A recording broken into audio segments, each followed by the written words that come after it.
This might be a bit of a letdown in comparison to the sublime joy of watching Ryan's Babe the other night. Although, I mean, we can see if whether or not the Red Letter Media assessment of Ryan's Babe matches what we saw with Jason Brandt last night. Ryan's Babe. We're gonna talk about Ryan's Babe now.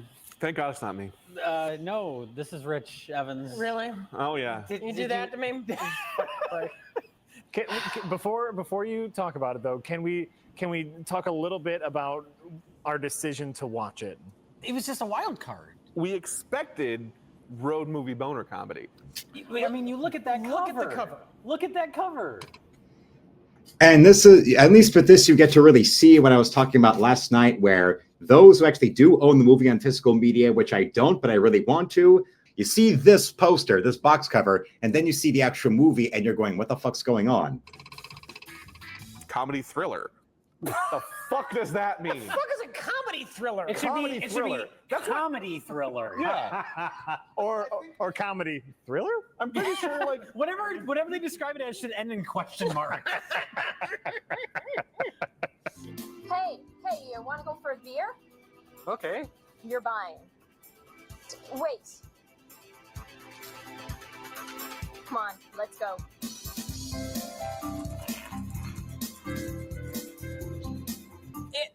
Rich, explain Ryan's Babe. How am I supposed to explain something that has no noticeable structure? start from the beginning. Okay, and go where you go. No, let's explain it. And before we talk into how like nonsensical and weird it is, like as it went along, we kind of understood it a little bit better. Yeah. So explain like the basics. Automatically, that's where we know that the Jason Brandt and his people and his channel are better than Red Letter Media, because as drunk as they are with those videos, you can see they clearly are able to understand what's going on, where there's just so many flashbacks, but it's both trying to give you the whole backstory of the title character, along with give you the backstory of the whole childhood crush that this girl he's friends with has on him. So it's kind of like some kind of wonderful. And then it leads into what led to what you see in the beginning, where it's starting in the middle of the story, where you've got him suddenly being swept up in this crisis with this criminal woman who's holding him hostage. And we see all that led up to this is him having been, chased out of his own country and leaving town in fear on account of his best friend's father chasing after him in a drunken rage with a gun. So it all leads into one giant mishap after another road movie that is a creatively misguided and confusing attempt at a modern retelling of the Odyssey. And it's incredibly on the nose with it, with the title character having a copy of the Odyssey as he's reading to his college friends before that best friend's crazy, that girl who has a crush on him, her crazy father shows up with a gun. And that becomes like his thing that the girl who's into him winds up finding when she returns to the scene of where he was running away from. A movie that is as hilariously unintentionally bad as The Room, and also even worse because, well, they actually did bother to have some type of plot where they're actually like moving forward with things, with it being a road movie where they bothered to really film in Arizona and in Vegas and all these places in Canada where they were supposed to be taking place in, as well as attempting to do some type of profound reflection of a classic story. Or as Mark Daly says, how do I explain something that has no structure? You just did. But remember, critical thinking skills and Red Letter Media aren't really that well connected. Another thing about, but remember where I went back to why Jason Brandt's better than them? Well, the fact that Jason Brandt is doing this with the full-throated support of actually having a wife around, as opposed to all these guys who are middle-aged, actual incels at best and ambiguously gay at worst. Story before we get into the weirdness. Just the basic story is there is a man named Ryan. Mm-hmm. And when we first meet him, he's driving down the road and a woman takes him hostage. Go! And then they're just friends. I'm sorry. That's not my real name. Ryan.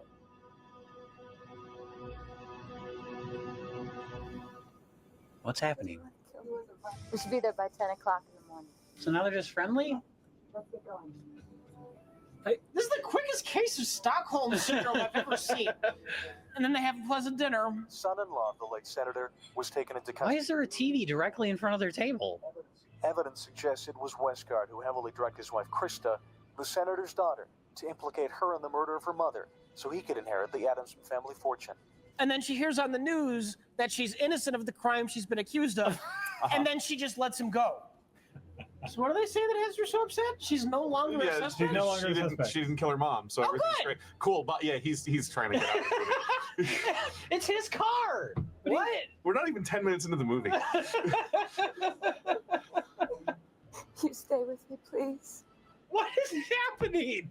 And then he drives some more, and he meets somebody else, and something wacky happens, and then he gets kidnapped by somebody, and then he goes somewhere else, and then he gets a job, meets a woman, and then 3 months have gone and by, then the woman drugs him and rapes him, and then he's an exotic dancer, and then he goes somewhere else, then he has lunch, and then he goes somewhere else, then his stalker has lunch with his mother, and then he goes somewhere else, but in the meantime he's at the Grand Canyon, and then he goes somewhere else, and then the movie ends. But Rich, what's his relationship with his stalker?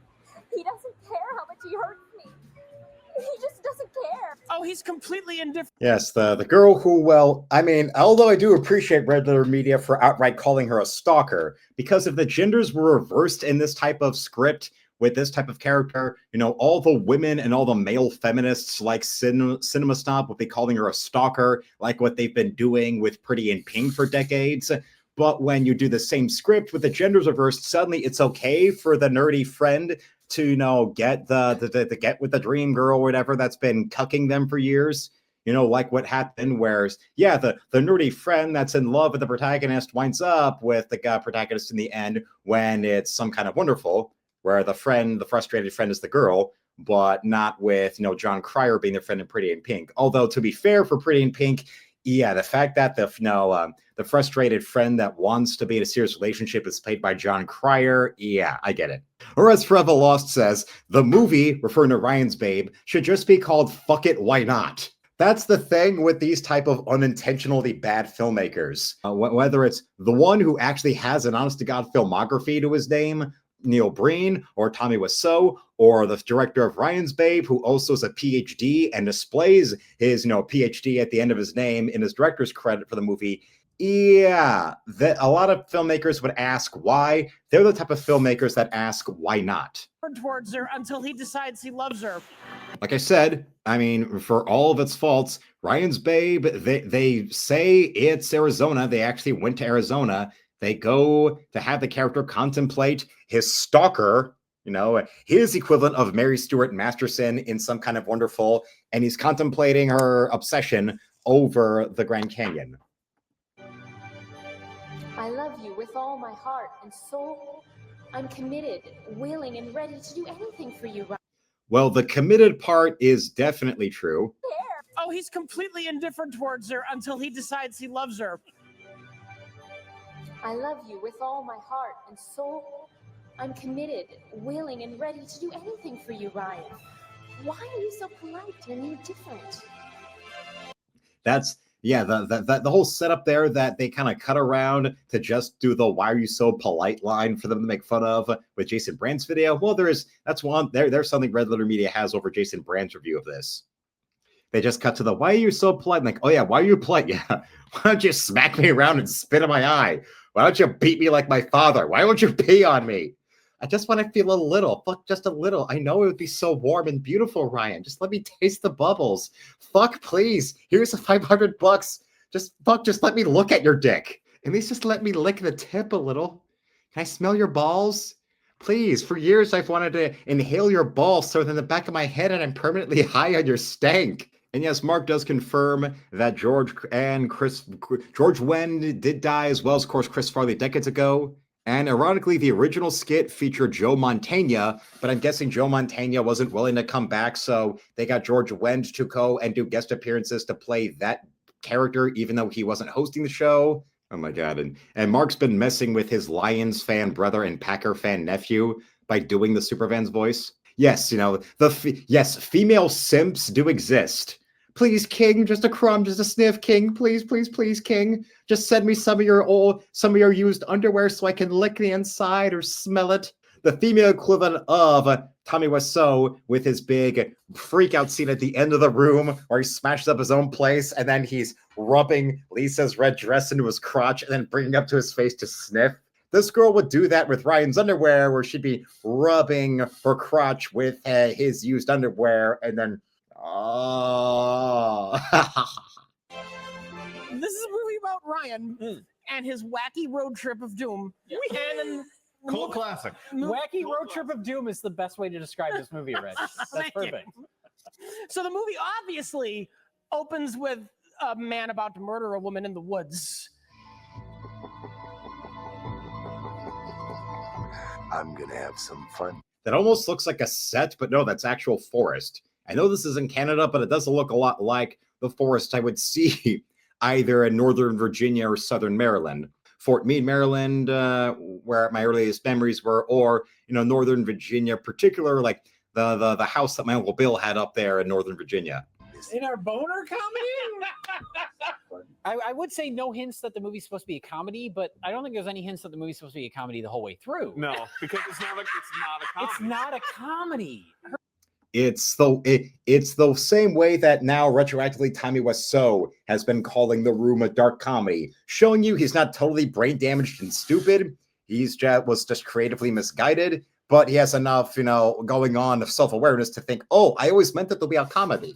Her security guard tries to murder her. Not on her side. And then she turns the tables on him. Yes. And flees out, and that's where she meets up with Ryan, and she carjacks him. Ryan, who we don't know who he is. We don't know anything about him at this point. She just gets in his car. I assumed that this was going to be about them like forming a relationship. Yes! But that's just like a little anecdote. The setup is clear from here, right? I mean, she's taking him by gunpoint. All right, he's going to be her hostage, but they're going to go on adventures together. And you know what? They're going to get close. They're going to learn about each other. Does anybody remember the movie The Chase with Charlie Sheen? Yes. That's what this is. Yeah, although, well... that's what it. No, that's what it feels like. That's what it was going to be for that 5 minutes. Whereas like with that Charlie idea. Sheen, he kidnaps Christy Swanson, and then they form a bond, and you realize that there's more to him than we thought. He's not just a thug. But it's super accelerated because we thought there would take some time there. No. The thing is, the movie The already next shot. No, listen. Next shot, they're Rick, friends. Wait. She hears that she's innocent, and she lets him go. Well, and then it turns out that she's completely inconsequential because then she's out of the movie Forever. forever. She leaves him a nice note first that he reads right before the mafia mistakes him for another mafia boss's son and kidnaps him. But because they think he's a mafioso son, then he leaves the mafioso son in a truck and ends up on the side of the highway, which leads him to his next misadventure where he gets picked up by a truck. Where it's like none of it really matters. nothing matters. None of it really matters. Nothing So really I want to go. I want to stop back to it because we start basically in the middle of the beginning of Act 2. You can't. And then we have to circle all. Yes. Original Buffy Christy Swanson at her peak. Yes, Mark, absolutely. And that's why I like the movie better than the show. What's with the high-pitched voice? Oh no, that's this one guy, Rich Evans. That's his shtick. I bet you probably like off camera or whatever, if you get him to laugh or something, it's probably nowhere near as shrill, but it's like a thing that caught on early on with the channel when they would have him appear in videos. So they started having, like exaggerate, like, build it up or whatever. And yes, Mark, forever, I know, right? I haven't heard a voice this annoying since NBC reporter Andrea Mitchell. And that's a really high standard. But then you wonder why. I mean, but it took them hypocritically ball washing The Force Awakens when it came out for fans to start realizing that Red Letter Media was full of shit. And now they've just been coasting on the fact that they have that algorithmic advantage of them having first, gotten into the whole game with those Mr. Plinkett videos when things were still fresh in the late 2000s. And because they have the correct politics, of course, that means that they'll keep dragging them along, even though they're well past their prime, just like with the Nostalgia Critic. All the way back around. You can't analyze this like acts. Yes, I can. You explain it by detail. I'll come back. I'll be back in an hour. And then when you're still talking about the third segment in the movie, I'll be coming back. The third segment, which is the 42nd act, which leads into the 22nd act, which leads into the third act. Fucking, you're in charge, man. You deal with it. You deal with that shit. I don't need this in my goddamn life. You think I need Ryan's babe in my fucking life? Think I want to shut up about it. The Inception flashback within a flashback within a flashback? We haven't even got to talk about that? before we even know what's happening. Okay, overweight transdresser after having a gender transition. I would tell him to drop it down a pitch. He sounds like an angry janitor at a Costco whom is doing his impression of the front man to Skid Row. He is that guy that Dane Cook was referring to in his old stand-up bit about when people scream into the Burger King loudspeaker, Whopper! Whopper the legend! Let's rise! We're still with the woman that holds him hostage, and then we cut to a flashback of him and his bike getting run over. And we're like, where are we? Tell her to fuck off.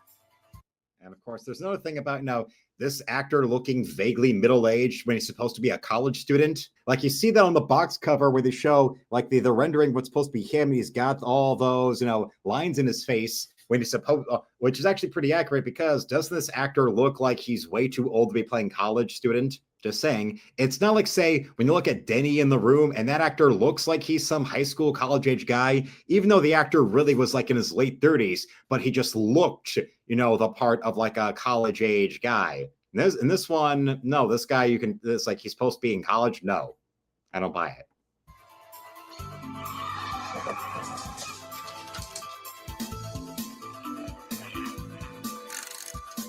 Now you lost your girlfriend too?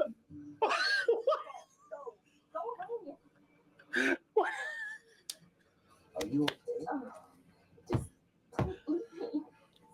Do you remember when he was kidnapped? I don't remember why. Wait, what? Wait, what? Oh, she faked it? wait. Is that what's happening? No, is this a No. flashback within a flashback? I think it's yeah. Whoa, what? I think that's him when he's a kid. What? Oh, And he's remembering when his bike Got run over, and that gives him sympathy for the girl. And then she steals money because she's crazy to buy him a bike. Hey Ryan, look what I've got. Wow. I think what the movie is trying to say is that Ryan is enabling her Yeah. by being like, oh, you fixed my bike. Thank you. We're going to be friends. And then he leaves without a... Wait, Ryan, I want to ride too. Ryan. I think it's supposed to be that he's like kind of enabling her like weird relationship with him. It does it so poorly that it just comes across like she's obsessed with him and he's dismissive of her. I mean, She is obsessed with him. She's toxic. She's awful. He's just trying to go out on a date with his girlfriend, and then she comes by to get in the way. Yeah. And then we flash forward because it's already in the flashback to him on a date with his girlfriend, and then she comes by on her bike to try and interfere with the date. And she goes and then through. she gets hit by a car, and then we flash forward, but it's still not far enough that we're not in a flashback, and she is trying to commit suicide. She took a bunch of the sleeping pills. Take her to trauma. What is happening? Wait. Although, yeah, to be fair, every 30-year-old played college or high school kids in the 90s, says Forever. And Mark brings up, no kidding, the smart girl with glasses on 90210 is practically a grandmother while she was playing a teenager. I mean, people joke about like those shows, they're 30-year-olds playing high school students, but she was literally 30 when she was cast when 90210 premiered. And then later on that same decade, she wound up quitting the show and wound up trying to have her own daytime talk show for a bit, where she actually was like dressing and trying to look her age. Wait. Obsessed stalker girl tries to kill herself. In our boner comedy road trip movie. Look at the cover for this movie. A lady attempts suicide. Ryan! Is Ryan there? There's no one here. No one loves you.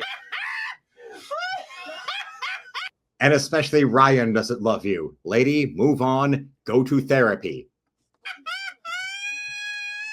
Oh, well, and then her dad discovers what's going on. I want to see my little girl. He's somewhere in the city, and I'm going to find that son of a bitch. No, Bill. The best performance in the film. Oh boy. How is there an Oscar for ADR? Your boy drove my little girl to kill herself. Now my son will I don't never. need no lectures. Now get the hell out before I throw you out. Remember in the room that one line where the mom's like, "I have cancer, not a big deal." Yeah. Like that's the whole movie. That's the funny thing is we watched the interview after with the director, and he talks about how like, oh, we shot for the sake of like, you know, keeping the production going along. We shot the whole movie without sound, and we dubbed it all later, which is explains not, a lot. It's not horribly uncommon. It's usually done better. I'll have another one, Jim. No more today, Bill. Please escort this gentleman to the door. Wait, Whoa. what? What? He just said two people's lines. He did. I'll have another drink. No, you're cut off. Like that all happens out of the same mouth. It comes out of the same mouth. And then there's like, and then there's just lots of really weird dialogue. Hey, Ryan, I've been looking everywhere for you. I knew you'd be here. It should be pointed out that the writer and director is an aged Indian man. No, the writer and director is an alien. He comes from the same planet as Tommy Wiseau and Neil Breen. Yes. Yes. Watching this movie makes me think I could make a movie. Yes, forever. That's one of those where, you know, the idea that anyone can make a movie, yes, but not everyone should. Although, like I said, from the clips, out of context clips I see from these YouTubers, it actually looks like this one's so hilariously bad that like Tommy Wiseau, I wish this guy would have made more. Between the director of Ryan's Babe and Tommy Wiseau and the director of Birdemic, I would want these people to continue on in the way that Uwe Boll and Neil Breen did and have a whole filmography. Because I would love to see what the director of Ryan's Babe would also do if if he had a script and he was able to go and get it made. I would love that. I would absolutely fucking love that. That's why I appreciate Neil Breen and Uwe Boll. They've all come to Earth to make American movies, and they don't know what the fuck they're doing. Oh, they really don't, and they go for it 100%. Yeah, I wonder if this would be funnier on second viewing, because first viewing, we were mostly just baffled. Yeah.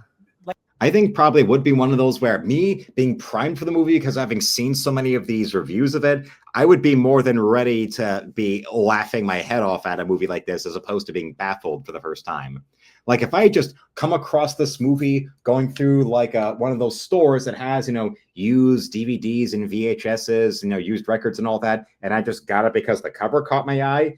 And yeah, looking at it like anyone else, thinking it's some type of, like 80s sex comedy or like some type of 80s sex comedy throwback, and then seeing this misguided drama road movie, I'd be, no, what the fuck? Like I looked over at Rich, and it was like the exact same reaction he had to Faust when there was like gross body horror happening, where you're like, but with less behind it, we're just like that. Well, it's like we haven't, and I don't even know if this is something that we can vocalize. There is such a lack of internal logic to the movie. Why Ryan gets from point A to point B is never explained, makes no sense. Well, the whole idea is that he leaves Saskatchewan because the father of the weird stalker suicidal girlfriend wants to kill him. I'm gonna find that bastard and kill him. But I'm still gonna find your son of a bitch and kill him. The minute I see that son of a bitch, I'm gonna kill him. When I find that son of a bitch, I'm gonna blow his head off. When I find that son of a bitch, I'm gonna blow his head off. There's no overarching goal. He's not trying to get anywhere. Yeah. He just leaves and random things happen to him. Oh, by the way, keep the sweater. It would be great if he was like trying to accomplish something while all this wacky stuff happened to him. Yeah. There's no. I've got to get here. Right. That's it. All these wacky complications get in the way, like every road trip movie ever. That's all. You need one line. I've got to get to my sister's wedding. He's working at a restaurant. What? No, the Just movie to go. just stumbles into a storyline that starts to blossom, and then And at least with this one, they don't have Mike Stolklasa on camera. So the end of the movie, Ryan leaves whatever dumb bullshit he's in and decides that he loves the God. He decides he wants to enable the suicide girl. Listen, don't hang up. Okay, yeah, I'm gonna be home in about an hour. Stay there, okay? I'm coming home for you, babe. She's Ryan's babe. Of course she's Ryan's babe because this Yeah, movie she's is always always been shit crazy. Their entire relationship is incredibly unhealthy. And I thought that was going to be the purpose of the movie, is like she has a psychopathic obsession with him to the point where she's willing to steal, injure herself, injure people around her just for him. Like his experiences with other troubled women have made him realize that emotionally he needs to keep his distance from this woman. Sure. Or maybe like on her end, like she's learned like, oh, I took it too far. I've acted inappropriately. Yeah. Let's maybe just be friends or it's, start over. Yeah, it's a portrait from top to bottom of bad relationships. The message is, you know what? If you know someone that's really like creepy and unhealthy, just give them a chance.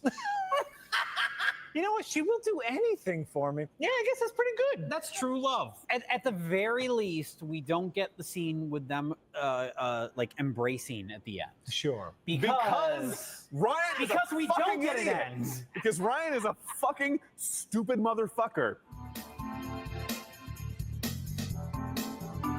He's gonna say no this time because he's learned his lesson. And fuck you, Ryan! Fuck you and your fucking Canada, fuck! And this is the perfect fucking spot for a great joke. To just pull up and say, hey, you're in trouble? Shoo, bye. I've learned my lesson. I learned my lesson about getting involved with strangers. Oh, yeah. Guess who didn't learn shit? He didn't learn anything. I'm gonna go walk into the other room briefly just to see if something insane happens. Don't do it. Don't do it. Something insane is gonna happen. Oh, you're wasting cigarettes. Something why'd you insane do is that? gonna happen, Rich. Something insane is gonna happen. Does the movie know that you're about to leave?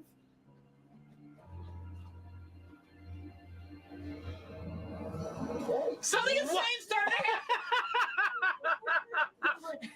Something insane started to happen.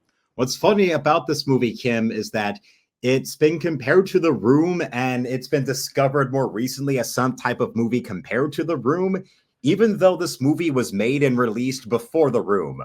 Although at the very same time, this movie also was done not in any kind of theatrical release. It was made independently, and its original release in 2000 was that it aired on like Canadian movie channels. It was a made for it. It wound up getting released as like a straight to TV in Canada. It got some broadcast for a few years, and then there just so happened to be a copy of it that wound up circulating physically, and then that's what eventually led to it getting traction online. That's led to it getting a physical media release. Forever says, it's too bad you don't drink, Luke. This is a drinking game movie for sure. Well, if anything, no, it further validates how this is the best for my health to avoid drinking during movie watching like this. Yes. Or as Kim says, the voice, OMG, this guy's voice is killing me. It's a good thing I don't watch this channel. Good. A lot of other people stopped watching years ago. People would be blasted off their ass watching Ryan's Babe. That or sent to the ER. Yes, Rich Evans is nails on the chalkboard personified. So, until then, I want to thank you all for watching. Subscribe so the channel will reach 10,000 subs. Become a member today and shop my art store with the first link in the description below, where you can buy my art or commission me or support me directly with a donation, or you can go and pre-order your copy for issue 1 of my comic Encrypted. Since the print run for issue 1 will be arriving Sunday, that means you have 2 more days to go and get your pre-orders in, where a regular copy is $5, an autographed copy is $10, or you can go and get an autographed and sketched in copy for $20, or you can subscribe to the first year of the comic for $60, and the first year of the comic will be 6 issues, or you can subscribe to the first year of the comic with your copies autographed for $90. So tomorrow I'll have shorts at 5 p.m. Eastern, 5:30 and 6. I'll have a new video at 6:30, and I'll be live again at 10. So until then, felines, slam it, lick it, suck it, and see you, Space Cowboy.